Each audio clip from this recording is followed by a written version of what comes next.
kọjá òun la sọ̀rọ̀ nípa ikú tó ń pa àwọn ẹ̀dá ta ní àṣẹ Ọlọ́run ni kò sí ẹ̀dá tí ò ní kú gbogbo ẹ̀dá pátá ni yóò tọ́ ikú wò Ọlọ́run Allah òun nìkan ni ò ní kú. Bákan náà la tún jẹ́ kó di mímọ̀ fúnra wa wípé ikú kì í máa ṣe òpin ìrìn àjò àwọn ẹ̀dá sáyé. Ìrìn àjò tá a rìn wá sáyé yìí ìrìn wo ò lè pin tí ikú bá pa wá. A tún ṣẹ̀ṣẹ̀ bẹ̀rẹ̀ ìrìn àjò ni. Ikú kàn jẹ́ ìṣípòpadà, ó jẹ́ àtẹ̀gùn lásán síbi ìṣẹ̀mí ọ̀run tí a mọ̀ sí ìṣẹ̀mí ayérayé. Bá a bá ti kú tán a tún ń lọ sí ilẹ̀ míì tuntun níwájú Ọlọ́run tó ṣẹ̀dá wa sáyé. Wọ́n wá kí gbogbo ọmọ ìjọ wòlíì dánwò pé àkú ara fẹ́ra kù bàbá wa ìmọ́dòye tí wọ́n ti fi ayé òsì ẹ̀ṣẹ̀ yìí sílẹ̀. Bákan náà la kí gbogbo ẹbí lápapọ̀ a kí gbogbo àwọn ọmọ wípé ẹ kú ara fẹ́ra kù. Mo kí bàbá wa wòlíì Abdulkareem Adégbóyèga dánwò pé bàbá ẹ mọ̀ kú rọ́jú o Ọlọ́run ò ní ṣe ikú Màlímù Làtí ní àkúfà láàrin ara wa. Ikú Màlímù Làtí ó dùn gbogbo wa gidigidi nítorí pé olùjẹ́sìn fọ́lọ́run ni wọ́n, olùgbàgbọ́ nínú Ọlọ́run ni wọ́n. Màlímù Làtí tún jẹ́ onínúure, bákan náà ni wọ́n jẹ́ oníwàre, alátúnṣe ni wọ́n tí wọ́n máa ń pẹ̀tù sáwọ̀ ní gbogbo ibi tí kùdìẹ̀kudiẹ bá fẹ́ kù sí, bóyá láàrin ìlú ni o, láàrin ẹbí, láàrin ọ̀rẹ́ àti láàrin ìjọ Ọlọ́run, láàrin ẹlẹ́sìn Islam. Pẹ̀tùsáwọ̀, iṣẹ́ pẹ̀tùsáwọ̀ ni wọ́n máa ń ṣe ní gbogbo ìgbà. Bákan náà ni wọ́n tún máa ń fi ọ̀rọ̀ Ọlọ́run wọ́n máa fi ń bọ́ wa, wọ́n máa ń dá wa lẹ́kọ̀ọ́ sùúrù ìpè ká ṣe sùúrù. Màlímù Làtí bí wọ́n ṣe lo gbogbo sáà ìgbésí ayé wọn ò wá ayé, ojú rere Ọlọ́run ni wọ́n wá. Torí tó bá ṣẹni tí ń wáyé ni àbátiri kan náà máa pé àádé kinní kan pọ̀ mọ́ kinní kan yóò máa mówó wá tí ó máa rọ̀jò owó fún wa, ṣùgbọ́n bàbá yìí sọrú ẹ̀ fún wa. Ìtàn pé ẹ jẹ́ á súnmọ́ Ọlọ́run, wá sí ẹ jẹ́ á súnmọ́ Ọlọ́run, ẹ jẹ́ á máa ṣe dáadáa, ẹ jẹ́ á máa gbà àwẹ̀. Òun ni wọ́n máa ń kọ́ wa ká máa gbà àwẹ̀ lásìkò tí ó bá yẹ. Mo kí gbogbo ọmọ àjọ wòlíì dánwò bá a ṣe ń gbà àwẹ̀ lọ́wọ́ lónìí tá a fi sọrí orílẹ̀-èdè Nàìjíríà pé kórílẹ̀-èdè Nàìjíríà kó má dàrú. Kọ́lọ́run ó bá wa tò orílẹ̀-èdè yìí kó bá wa ṣàtúnṣe sí gbogbo kùdìẹ̀kudiẹ tó wà lórílẹ̀-èdè yìí. Mo kí gbogbo ọmọ àjọ wòlíì dánwò tó ń gbàwẹ̀ lọ́wọ́lọ́wọ́ báyìí wípé lágbára Ọlọ́run àdúrà wo ó gbà, àti àwọn tó fẹ́ gbà tó ṣe pé sábàbí kan kò jẹ́ kí wọ́n ó lè gba àwẹ̀ náà. A kí gbogbo wa lápapọ̀ orílẹ̀-èdè Nàìjíríà Ọlọ́run ò ní jẹ́ kó dàrú, a máa tẹ̀síwájú láṣẹ Ọlọ́run Èdùmàrè. Ọlọ́run nìkan lọ́ba alágbára tó fakọyọ, ọba tí dánilẹ́jọ́ tẹ́nìkan kò lè pè lẹ́jọ́ rárá. Bó bá ṣe fẹ́ ní dẹ́ ọmọ ẹ̀dẹ́ ẹ̀, bó bá dọ̀ bó ṣe fẹ́ bó ṣagídí títí irọ́ ni. Èdùmàrè lórí bí alágbẹ̀dẹ òkè ọ̀hún tó múrin délé arọ́ tó kiri bọ́ná, ó fi rin rọ kó fi rin ràdá ó sì fi rin rọ bẹ́ẹ̀. Ọkọ́ ń roko àdá ń yẹ̀nà ọ̀bẹ ń ṣiṣẹ́ lábẹ́lé kálukú gba kádàrá tiẹ̀ bá ṣe dá wọn ní. Irin ò lè bá alágbẹ̀dẹ ta kàngbọ̀n rárá bágbẹ̀dẹ bá ṣe fẹ́ ní rọrin tiẹ̀ lórílẹ̀. Èdùmàrè tó dá alágbẹ̀dẹ ló dá ọlẹ́jọ́ níwọ̀ ń náwó ìbínú bólúwa bá ti fẹ́ ní kọ kádàrá èèyàn. Lánàá nígbà tí a ń ṣe fìdáù fún bàbá wa Abdulateef Elias Ìmọ́dòye, oríṣiríṣi ìròyìn ní rere làwọn èèyàn ń rò nípa bàbá yìí, léè tó jẹ́ wípé èmi gan náà mo jẹ́ ẹlẹ́rìí kan pàtàkì fún iṣẹ́ rere bàbá yìí. Ọ̀pọ̀lọpọ̀ ọgbà ni wọ́n máa ń pè mí tí wọ́n ní ẹ má jẹ́ sí Ọlọ́run kó sùn yín ṣe nígbà kankan, bó ti wù kẹ́ ẹ rí gbógun tì tó, bó ti wù káwọn èèyàn ó mú ní ọ̀tá tó, ẹ múra gírí ẹ máa ṣe ti Ọlọ́run ọba ní gbogbo ìgbà. Bàbá máa ń tọ́ wa sọ́nà pé ká máa láfaradà ká sì máa ní sùúrù lórí gbogbo nǹkan tí a bá ń ṣe. Bákan náà ni wọ́n tún fi ẹ̀kọ́ ìwà bá a ṣe ń ṣe àkóso láàrin ọ̀pọ̀ èèyàn wọ́n fi kọ́ irú àwa wọ̀nyí. Àdúpẹ́ pé ikú rẹ̀ ló pa bàbá, kọ́lọ́run ó bá wa fọ̀run kẹ́ bàbá. Ìwọ náà ti ń gbọ́ báyìí, bóò ni wọ́n ṣe ròyìn tiẹ̀ náà nígbà tó o bá kú. Ìwọ tó máa ń sorun wájú tó máa ń so pọ̀ mọ́ tìpàkọ́, ọjọ́ ń bọ̀ tí kú ó pàwọ́ náà tó dẹni ìtàn. Irú ìtàn wo ni ìwọ rò pé wọ́n ó sọ lẹ́yìn tiẹ̀? Tó bá ti kọ lórí ọmọ ẹ̀dá ló gbúdọ̀ ṣẹ, oògùn ràn ọgbọ́n ràn rárá ohun tó. Èyí la fi ń pera wa ṣàkíyèsí wípé ẹ jẹ́ á ronúpìwàdà ká kọ ìwẹ̀ ẹ̀ṣẹ̀ sílẹ̀, torí pé ikú ń bọ̀ wá pa wá láì ní mọ̀gbà tí ó wá, yóò kàn déédéé dé lójijì ni, yóò wọlé gìjà bí olè lóru. Ọ̀tá kò tún gbọ́ kó Èdùmàrè ò ṣàbòsí rárá, ohun tá a ti kọ sílẹ̀ ló ṣàgbá gbogbo ẹ̀dá. Ló fi yẹ ká máa gbàdúrà gidigidi bá a bá jẹ́ ẹni tó ń gbọ́ t'Olúwa. Àdúrà pẹ̀lú. dánwò kí o sì rí i pé rere ni olúwa. Assalamu alaikum gbogbo mùsùlùmí òdodo. Ìjọ wòlíì ìdánwò Islamic Association of Nigeria ń fi àsìkò yìí kí yín kú ojúlọ́nà àsàlátù ìjọ wọn, èyí tí àgbékalẹ̀ rẹ̀ wáyé láti ọwọ́ olùdásílẹ̀ ìjọ wòlíì ìdánwò alàgbà Abdulkareem Adégbóyèga dánwò, èyí tí yóò máa wáyé ní gbogbo ọjọ́ Sunday bẹ̀rẹ̀ ní dédé agogo 9 òwúrọ̀ títí di agogo 12 ọ̀sán ní mọ́sálásí ńlá ìjọ wòlíì ìdánwò tó wà ní ọlọ́nkẹ́mi òkèbálẹ̀ Òṣogbo ní ìpínlẹ̀ Ọ̀ṣun. Gbogbo mùsùlùmí òdodo tí kìí ṣe mùsùlùmí ọlọ́bẹ̀ẹ́yọ̀, tí kìí ṣe mùsùlùmí ọ̀jálónílé bó tiẹ̀ lẹ́yìn, tí kìí ṣe mùsùlùmí finú ṣèkàfòdé ṣòtítọ́, tí kìí ṣe mùsùlùmí ṣẹ́bọ̀ sòòsà. Bó o bá jẹ́ mùsùlùmí tó dúró déédéé tó fara ti Ọlọ́run nìkan, àsàlátù ti ẹ rèé o. Mo kí ẹ kú oríire, ọ̀nà àbáyọ rẹ ti dé nínú ìjọ wòlíì ìdánwò Islamic Association of Nigeria. Olùlé ìjọ wọn fìkàlẹ̀ sí ọlọ́nkẹ́mi òkèbálẹ̀ Òṣogbo ní ìpínlẹ̀ Ọ̀ṣun. Ó ń bọ̀ lọ́nà dẹ̀dẹ̀, ẹ kú ojú lọ́nà o. dáwọ̀ kò sì rí pé rere lolúwa, dáwọ̀ kò sì rí pé rere lolúwa. Assalamu alaikum gbogbo ẹ̀yin mùsùlùmí ìlọ́gbọ́ àtàgbègbè rẹ̀. wòlíì dáwọ̀ dé, ìròyìn ayọ̀ dé. gbogbo ọmọ ìjọ wòlíì Abdulkareem dáwọ̀ àti gbogbo mùsùlùmí tó fẹ́ gbígbà àdúrà lórí ìṣòro yòówù tẹ́ ẹ bá ń kojú. tó sì mọ́ gbogbo mùsùlùmí tó fẹ́ mọ Allahu lámọ̀dájú. ẹ pàdé wòlíì dáwọ̀. ọ́fíìsì wọn ní dágbọ́lù níwájú post office lóbu. lọ́jọ́ sátidé tó ń bọ̀ yìí ń dé ní aago 11 òwúrọ̀. sátidé tó ń bọ̀ yìí ni o. bákan náà àsàlátù ń wáyé ní gbogbo ọjọ́ sátidé pátá ní déédéé aago 4 àbọ̀ ìrọ̀lẹ́ lọ́fíìsì wọn. ẹ bá wọn bọ̀ wá pàdé wòlíì dáwọ̀. ẹ má mú kankan lọ́wọ́ o. yàtọ̀ sówó tẹ́ fi gòkadà tàbí wọ mọ́tò dọ́dọ̀ wọn. a kì í gba káàdì ká tó rí dáwọ̀. bẹ́ẹ̀ ni dáwọ̀ ò ní gba náírà kan lọ́wọ́ ẹnikẹ́ni. èrú kíkí pẹ̀lú ọ̀sáàgà fún láì ní ẹ fi gbàgbọ́ mú lọ́wọ́. bó ti hùn kí ṣòro ó tóbi tó Allahu ó fòpin sí lọ́lá akúnfàyàkùn. Masala. dáwọ̀ kò sì rí pé rere lolúwa, dáwọ̀ kò sì rí pé rere lolúwa. Gbogbo ẹbí Adéyẹmọ ti agboilé Agbófin ní ìlú Ìkìrun ń fi àsìkò yìí dúpẹ́ lọ́wọ́ tónílé tàlejò gbogbo lẹ́gbẹ́lẹ́gbẹ́ ìjọ wòlíì ìdánwò ẹ̀ka tìlú Ìkìrun, ẹgbẹ́ PMA ìfẹ́lódùn branch, ẹgbẹ́ Mazone 2 ìfẹ́lódùn àti gbogbo lẹ́gbẹ́lẹ́gbẹ́ tá ò lè kà tán fún ìnáwó nára wọn níbi ayẹyẹ ìsìnkú màmá wa Alhaji Ralihat Adéyẹmọ ọmọ Babáyẹmí èyí tó wáyé lánàá nílé Agbófin ní ìlú Ìkìrun. A dúpẹ́ o, ọmọ rere ni yóò gbẹ̀yìn gbogbo wa o. Olùkéde gbogbo ọmọ àtọmọ ọmọ ló ń kéde lórúkọ gbogbo ẹbí. Fabrication company káàbọ̀. Oríṣiríṣi látẹ ìjẹra, oríṣiríṣi látẹ ìjẹra, gbogbo ẹ̀rọ lóríṣiríṣi ló wà ń bẹ̀. èyí tí ẹ bá ń fẹ́ nílé iṣẹ́ wọn Alhaji Akimu alágbàdá ẹ̀rọ lóríṣiríṣi látẹ ìjẹra. òdodo ọ̀rọ̀ fún ẹ̀rọ amúṣẹ́yà lónìràn rẹ̀ yòówù tí ẹ bá ń fẹ́. rice miller, PKO machine, red machine, pandoyam machine, banana peeling machine, cross mixer, cassava presser, grinding machine àti bẹ́ẹ̀ bẹ́ẹ̀ lọ. iléeṣẹ́ Akim Fabrication ní kẹ́ ẹ máa bọ̀. gbogbo ẹ̀rọ tó ń jáde nílé iṣẹ́ Akim Fabrication company ló jẹ́ ojúlówó tó sì tún lálòpẹ́. ẹ kàn sí wọn lónìí nílé iṣẹ́ wọn tó wà ní ìfẹ̀gbẹ́kẹ̀gbẹ́ Redeemed Christian Church of God òpópónà Òṣogbo Ọ̀fà expressway Ìkìrun nípínlẹ̀ Ọ̀ṣun. ẹ tún lè pe Alhaji Akim alágbàdá ẹ̀rọ sórí ìlà yìí 070 37 26 46 26 070 37 26 46 26. Akim Fabrication company nílùú Ìkìrun àgùnbẹ́ ọ̀kín lọ́lọ́jà láàrin ẹgbẹ́. Dánwò kí o sì rí i pé rere ni olúwa. Assalamu alaikum gbogbo mùsùlùmí òdodo. Ìjọ wòlíì ìdánwò Islamic Association of Nigeria ń fi àsìkò yìí pé gbogbo ènìyàn ìlú Ìkirè àti agbègbè rẹ̀ síbi wáàsí arágbá yamuyamu tó ń yí ìgbésí ayé ẹni padà sí rere tí yóò wáyé ní ìlú Ìkirè ní oríta ìta àkún ìsọ̀ àróbọ̀ láṣálẹ̀ ọjọ́ sátidé ọjọ́ 17 oṣù kẹsàn-án 17/9/2022 bẹ̀rẹ̀ ní dédé agogo 8:30 alẹ́ dílé mọ́ kedere. ẹtúyáyá láti wá gbọ́ wá sí àgbọ̀rọ̀ onúpìwàdà láti ẹnu àmì Ọlọ́run Allah wòlíì Abdulkareem Adégbóyèga dánwò. wá túbọ̀ ní ìmọ̀ nípa Ọlọ́run Allah àti ohun tó ń ṣẹlẹ̀ sí ẹ̀dá lẹ́yìn ikú. ọ̀fẹ́ nígbàlà àti ìwòsàn fún gbogbo èèyàn tó bá fi ìgbàgbọ́ dìrọ̀ mọ́ Ọlọ́run Allah. wòlíì ìdánwò kò ní gba owó lọ́wọ́ ẹnikẹ́ni níbi wáàsí àṣálẹ́ sátidé tìlú Ìkirè tó ń bọ̀ lọ́nà. lórúkọ Ọlọ́run Allah tiwa kò ní ṣòro ṣe. dáwọ̀ kò sì rí pé rere lolúwa, dáwọ̀ kò sì rí pé rere lolúwa.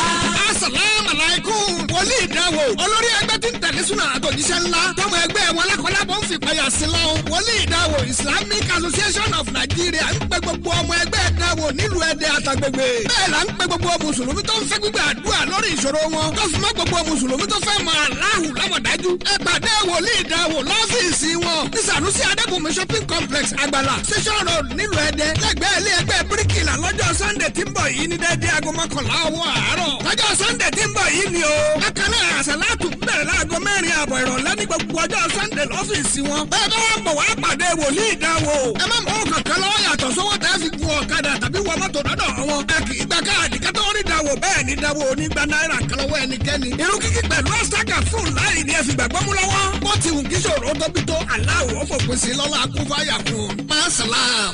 burúkú láyé ẹ̀fà lásán ló gba imú ọ̀nà burúkú dágbárí ló bá ń kọ̀yàn ló bá ń fi alágbára sán lágbe ìgbà tí ìdààmú ló kọ́kọ́ fi ń bára rẹ̀ wọ́ọ̀dì mọ́.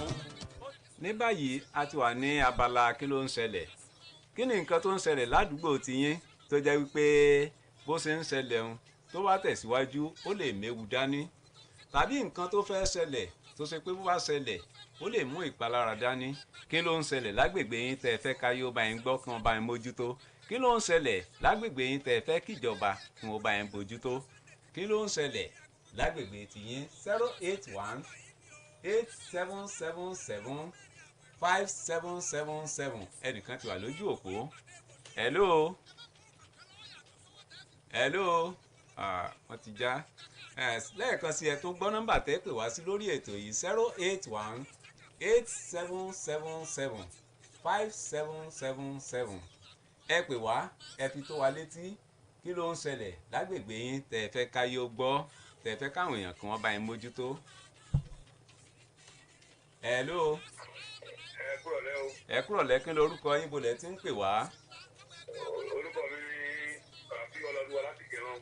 Rafi Ọlọ́lúwa bread. a sì ń bọ̀ lọ́dọ̀ yín ok kí ló ń ṣẹlẹ̀ lágbègbè yín tẹ́ fẹ́ fi tó wa létí. fún àròjọba ìpínlẹ̀ Ọ̀ṣun fún odákùnkùn ó sànù wá sí ọ̀nà Unipetro sọ́nà odò fún Unipetro nílùú wo Unipetro sí ọ̀nà odò fún nílùú wo nílùú Kírun nípínlẹ̀ Ọ̀ṣun ọ̀dà ìjọba náà ti ń gbọ́ báwọn àwọn aláṣẹ wa ti ń gbọ́ ìjọba ti ń gbọ́ wọn ò wá nǹkan tí wọ́n bá lè ṣe sí ojú ọ̀nà náà Unipetro sí odò fún nílùú Kírun wọ́n ní ọ̀nà náà ti di pàkúté ikú Ọlọ́run ò ní jẹ́ kó àríjàmbá ìjọba wa ẹ dákun àtúnṣe tẹ́ bá mọ̀ pé ẹ lè bá wa ṣe sí i tí ó fi jẹ́ kí ìdẹ̀rùn kó bá àwọn ará agbègbè ibẹ̀ ẹ dákun ẹ bá wa ṣe Ọlọ́run ò ní jẹ́ kí ẹ sì ṣe ẹ ní ṣubú lágbára Ọlọ́run aláwùrábí ẹ bá fẹ́lòmíì láàyè lórí òpó láti pè wọlé. bóyá wọ́n lè pegedé bọ̀ nírìn àjò àwọn mẹ́ta ni wọ́n rán pé kí wọ́n lọ sójú wọn níwájú Olúwa ọ̀kan ló ṣe làákàyè nínú wọn ó wá ń sọ̀rọ̀ ìsítí fáwọn méjì tó kù pé. hello ẹ káàsán o ẹ bá wa gbóhùn sókè kí wọ́n lè gbọ́ yín dáadáa nílé. kí ni orúkọ yín? ìyá àbèjì oníráìsì láti ìlú wo? nílùú Àpòmù. ok kí ló ń ṣẹlẹ̀ lágbègbè yín tẹ́ ẹ fẹ́ fi tó ayé létí? hello ó ti já. hello ẹ ti wà lórí òpó ẹ ti wà lórí ìlà o kí ló ń ṣẹlẹ̀ ládùúgbò yín tẹ́ fẹ́ fi tó wa létí kí lorúkọ yín bolẹ̀ tí ń pè wá. Alhaji Adéyẹmí láti Ọ̀fàtẹ̀dó kí ló ń ṣẹlẹ̀ lágbègbè yín tẹ́ fẹ́ fi tó ìjọba tàbí tó aráàlú létí.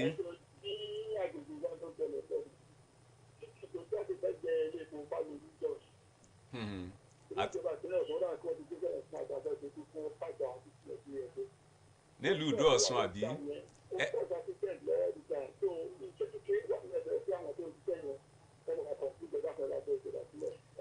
ẹ tún dárúkọ àdúgbò yẹn lẹ́ẹ̀kan sí kíjọba ó lè mọ ibi tẹ́ ń wí gangan kí ni àdúgbò tẹ́ ẹ sọ pé.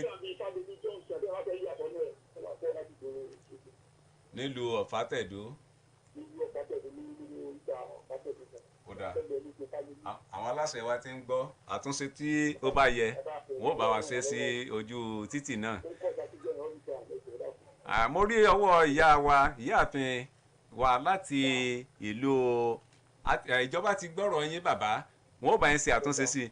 Mo rí ọwọ́ ìyá wa lórí ẹ̀rọ ìbánisọ̀rọ̀ wa àwọn náà kọ àtẹ̀jíṣẹ́ ránṣẹ́. Ìyá wa Motúnráyọ̀ láti ìlú Ọ̀rẹ́ àrọ́wọ́ yín o. Bákan náà ni ẹlẹ́sìn ńlá Yínúsà Oyèkànmí ẹlẹ́sìn ńlá láti ìlú Ẹdẹ àrọ́wọ́ yín ẹ ṣé àdúpẹ́ àjọṣe wa Ọlọ́run ní jẹ́ kó bàjẹ́. Ẹ bá fún ẹlòmíín láyè lórí òpó.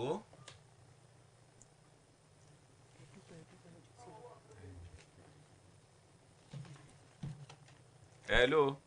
Asán ṣe ti yọjú sáwọn òbí mi ni àwọn onídàájọ́ àdánwò wọ́n bá kọrí sílé òbí rẹ̀ wọ́n bá wọn níbi tí wọ́n. Hello. ẹ kúrọ̀lẹ́ sà. Ẹ kúrọ̀lẹ́. Yes. Kí lorúkọ yín bolẹ̀ tí ń pè wá? Ẹ dárúkọ yín lẹ́ẹ̀kan sí i. Ok, kí ló ń ṣẹlẹ̀ lágbègbè yín tẹ? ẹ dákun àárọ̀ ìjọba wa ní ọ̀nà wa láti ayéfín ìyànà ìjẹ̀sí lókè ayéfín tí ọ̀nà bá bọ̀ ọ̀nà náà ti di pàkúté ìjọba ń tọ̀ kí ara ti wá níjẹ̀sí ẹ dákun. Ẹ mọ̀ pé ọ̀kọ̀ọ̀kan èjèèjì náà la máa ń yọ sẹ̀lẹ́kù gẹ́gẹ́ bí òwe ẹ̀yin Yorùbá ọ̀kọ̀ọ̀kan èjèèjì náà ni wọ́n máa ṣe ìjọba náà ti ń gbọ́ bá wọn máa ṣàkọọ́lẹ̀ rẹ̀ bí a ṣe ń gbé jáde lórí ètò yìí lágbára Ọlọ́run wọn ò bá yín mójútó ọ̀nà náà àwọn náà ti ń gbọ́ wọn ó sì wọ àtúnṣe tí wọ́n bá lè ṣe sí i. Adúpẹ́ lọ́wọ́ tónílé tàlejò tó ń bọ̀ agbó ètò Pẹpẹ Àríyá ọpẹ́ pàtàkì lọ́wọ́ Ọlọ́run Allah fún ìtẹ̀síwájú ètò Pẹpẹ Àríyá gbogbo èèyàn gbogbo ọpẹ́ gbogbo ògo tí Ọlọ́run Allah ní í ṣe. Bákan náà mo dúpẹ́ lọ́wọ́ bàbá mi wòlíì Abdulkareem Adégbóyèga tí gbogbo èèyàn mọ̀ sí wòlíì ìdánwò ọmọ oníbùlẹ̀ nílùú Òṣogbo ọmọ alábẹ́léwé wòlíì ìdánwò òun ló nígbọ̀wọ́ ètò Pẹpẹ Àríyá ẹ ṣé o bàbá Ọlọ́run ní dá yín padà sẹ́yìn ẹ ní mòsì láyé yín bẹ́ẹ̀ lẹ̀ ní dẹni àná lágbára Ọlọ́run lójoojúmọ́ ẹ mọ̀ tuntun sí lójoojúmọ́ ní àpàdà sábúrú Ọlọ́run ní jẹ́ kó kàn yín. Bákan náà mo tún fi àkókò yìí dúpẹ́ lọ́wọ́ àfáà wa Basiru Lawal tí wọ́n jẹ́ chairman organizing group nínú ìjọ wòlíì ìdánwò Islamic Association of Nigeria ẹ̀ka ti gbogbo tó jẹ́ pé gbogbo kárí gbogbo Nàìjíríà ni àwọn ni alága organizing àdúpẹ́ lọ́wọ́ yín. Àwọn ni wọ́n máa ń kó káàdì ẹ̀rọ ìbánisọ̀rọ̀ sílẹ̀ lọ́sọ̀ọ̀sẹ̀ wọ́n máa ń kó wá lọ́pọ̀ yanturu ni fún ẹ̀yin tí ẹ̀ ń pè wá wọlé kẹ́lẹ̀ máa fi ṣèfàjẹ́ àdúpẹ́ ọwọ́ yín ò ní kàn sálẹ̀ àpò lágbára Ọlọ́run aláwùrà bí ẹ̀ ní wówó tì ẹ̀ máa tẹ̀síwájú bẹ́ẹ̀ bá wojú aago ọjọ́ tí ń lọ díẹ̀díẹ̀ a ní láǹfààní láti gba ìpè kankan wọlé sórí ètò yìí mọ́ lónìí oníyanṣe ọlọ́bẹ̀ ẹ̀ṣẹ̀ adúpẹ́ lọ́wọ́ Muyideen Lawal àfáà wa Mukadam wa nílùú Kẹrùn Àgòbẹ́nù adúpẹ́ o àwọn náà wọ́n máa ń nawọ́ sí wa lórí ètò yìí bákan náà ni alága ìjọ wòlíì ìdánwò Alhaji Lọ́la Alfa Zikrullah Olúgúnnà adúpẹ́ lọ́wọ́ yín Abíọ́dún Adésínà àkókò tí ń lọ wẹ́rẹ́wẹ́rẹ́ àwọn fi èyí ṣe lọ àwọn ò ní lọ ìlọ ti oyin tí òde kókó ogi nílò lọ ti ẹja tí òde sàlẹ̀ odò lágbára Ọlọ́run aláwùrà bí àwa làámọ wá ẹ̀yin náà làámọ bí làámọ bá lẹ́yìn tí ẹ̀mí níbi. ojú ọ̀rọ̀ ni bàbá mi ọ̀bọ níbi ká ṣètò tó kù ayá ọ̀rọ̀.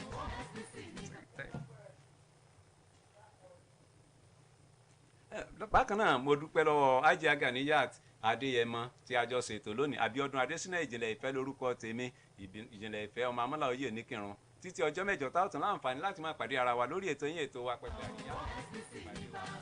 OSBC ni bàbá àràbà ni bàbá ẹni abáti bálákà ni bàbá wọn kọ́ wà nílé lóko lẹ́yìn odi táwọn ọ̀ṣọ́kùn ní wíkẹ́ tó tó yọrantí àtẹ̀rẹ́ ìdárayá àwa la dá ṣàkà agbẹ́sìn fèrè ọmọlẹ́dẹ́ ilé àwíyé ló fi bálẹ̀ láti kalẹ̀ sí o lórí ìkànnì 104.5 àtúwà lórí ẹ̀rọ ayélujára ṣe é gbọ́ OSBC ni bàbá o OSBC àwa lóṣùpá o àwa lóṣùpá o àwa lóṣùpá àwọn ẹ̀rọ ṣùpá àdìyàyé àdìyàyé làwà wọ́n tó wà lámẹ́ wọ́n tó wà nínú àdìyàyé làwà wọ́n tó wà níbi gbogbo àwa nìràwọ̀ ọ̀sán tó bá gbà lẹ́rù tuntun yòó àdìyàyé. OSBC àgbà tiwa ló tó rò lọ àwa lọba tó téyín erin fan.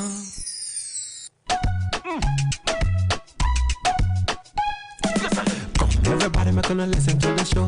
We play you reggae music that is pleasant to your soul. It's a the selector. We know playing reggae music. We love reggae, reggae, reggae, reggae time. The selector. We know playing reggae music.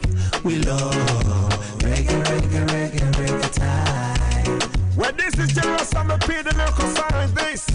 From OSBC 104.5 FM. General Summer P says so.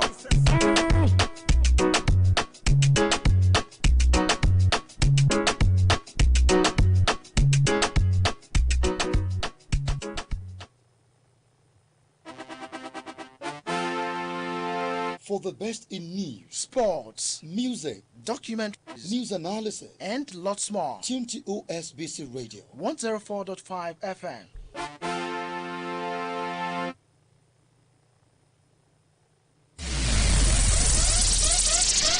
It's entertaining, it's educating, really informative, qualitative news as it brings. It's OSBC Radio 2, 104.5 FM. Numero uno south of the Sahara, voice of the West. Studio time is 6 o'clock from OSBC Radio 104.5 FM.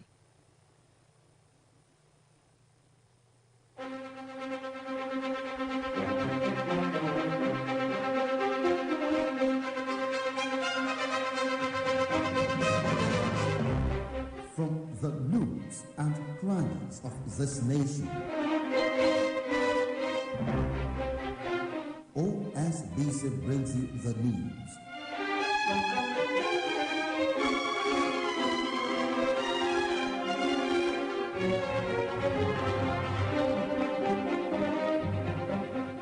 News across the country.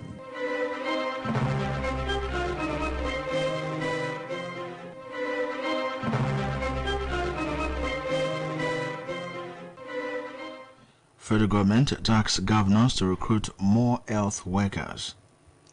ASU gives the federal government the first condition to end strike. Business news today measures level of compliance by artisans and traders to government rules and regulations guiding market operations in Osun State. Police arrest suspected robbers terrorizing Makurdi.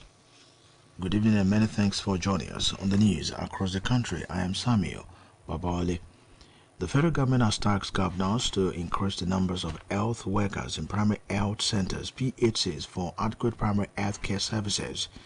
The executive director, who is also the CEO, National Primary Health Care Development Agency, Dr. Faisal Shuaib, made a statement in Ibadan during his inspection visit to some PHCs in Oyo State.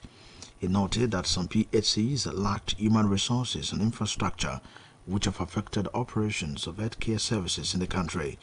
Dr. Shuaib maintained that adequate human resources become necessary to have well-trained and respectful personnel to attend to people at various health centers. Vice President Yemi Osinbajo this morning jetted to the United States of America to seek global partnerships in support for Nigeria's recently launched energy transition plan. According to a statement by the VP spokesman Laolu Akade, Osinbajo will meet his American counterpart Kamala Harris, World Bank Group, and other partners. The trip is coming about 1 month after Osinbajo's successful surgery. The National Assembly has expressed readiness to provide budgetary support that will enable the country achieve significant increase in wheat production. The Chairman of the House of Representatives Committee on Agricultural Colleges and Research Institutions, Honorable Munu Dangote, made a statement at the Stakeholders Validation Workshop for the National Wheat Strategy document for self-sufficiency organized by the Ministry of Agriculture in Abuja. He noted that Nigeria, despite being endowed with the requisite human and natural resources, still imports above 95% of its national wheat demand, and the need for an urgent parliamentary intervention. The Academic Staff Union of Universities ASU has outlined fresh conditions the federal government must take to end a 6-month-long academic strike. Speaking on a television program today in Lagos, ASU President Professor Emmanuel Osodeke said the government must exhibit transparency to end the ongoing strike. Osodeke challenged the federal government to tell Nigerians the money that has been alleged to have been approved for revitalization, where it is lodged, and when it will be released. In the meantime, the National Association of Nigerian Students has urged state-owned university to resume academic activities, describing the total and indefinite strike declared by the Academic Staff Union of Universities as unpatriotic and wicked. NAN's President Sunday Asefon stated this in a statement made available to newsmen today. Asefon alleged that the decision to extend the industrial action after 6 months was easy for ASU because they keep employment at various private universities around the country. He stated that NANS considered the decision of the ASU not only unpatriotic, unnecessary, but wicked and definitely not in the interest of the nation for the tertiary education system in Nigeria. The recent declaration of total and indefinite strike by the Academic Staff Union of Universities ASU has foreclosed the immediate resolution of the industrial action embarked upon by the members of the union in public ivory towers. What is the grounds of the duns with the federal government, and what are the implications of the prolonged strike on the nation's university's education? These, among others, will be the talking points tomorrow on platform, the 104.5 FM weekly issues-based current affairs program. Our guest is the chairman of Obafemi Awolowo University branch of ASU, Adeola Igbedokun. Keep a date with the anchor Muideen Adeleke at 1 o'clock tomorrow on platform, while interested listeners will have the opportunity of contributing during the phone-in segment. The federal government under President Muhammadu Buhari remains committed to programs that will ameliorate sufferings of the citizenry, most especially the vulnerable.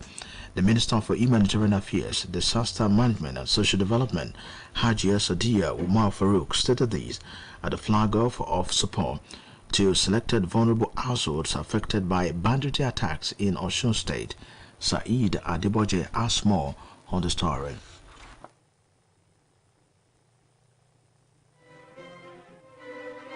Speaking at the program, the Minister for Humanitarian Affairs, Disaster Management and Social Development, Hajiya Sadiya Umar Farouk, highlighted the various achievements of the President Muhammadu Buhari's administration at ensuring that the vulnerables and internally displaced persons are not rejected in the community. Hajiya Umar Farouk, who was represented by Mr. Tokunbo Rufai, expressed displeasure in the various herdsmen attack on farmers, saying that the federal government will continually take steps that will cushion the effect of such attacks on the victims. Agency and banditry has also resulted in massive destruction of basic infrastructure, health and educational facilities, commercial constructions, private houses, and agricultural assets.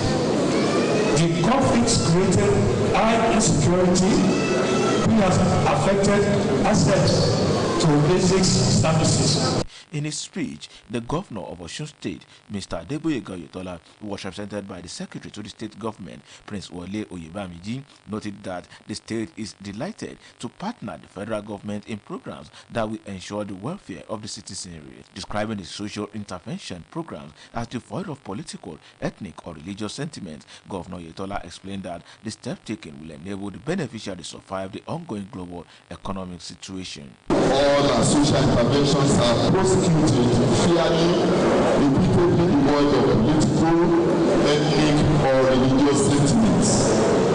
I therefore thank the Honorable Minister of Humanitarian Affairs, Disaster Management and Social Development, Hajiya Sadiya Umar Farouk, for our resilience and sustained commitment to improving the quality of life of citizens across the nation. Earlier, in his address of welcome, the Osun State focal person for social intervention programs, Mr. Lukman Bello, noted that 501 victims of banditry and those displaced by disasters were carefully chosen to benefit from the program, noting that menace of herdsmen attack on farmers, kidnapping, and armed robbery are rendered some people homeless in the state.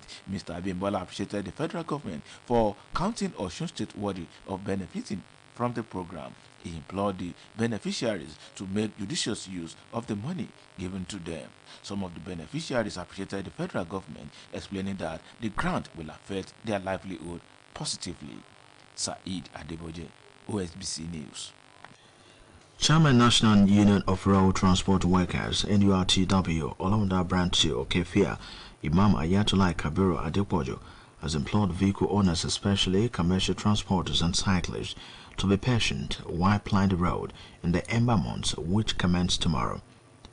Imam Ayatollah Kabiru Adepojo, who gave the advice today in Osogbo while featuring on Elaloro, an OSBC 104.5 FM personality interview program, maintained that the superstitious belief on the ember month of September, October, November and December as dreadful, especially for motorists, is baseless.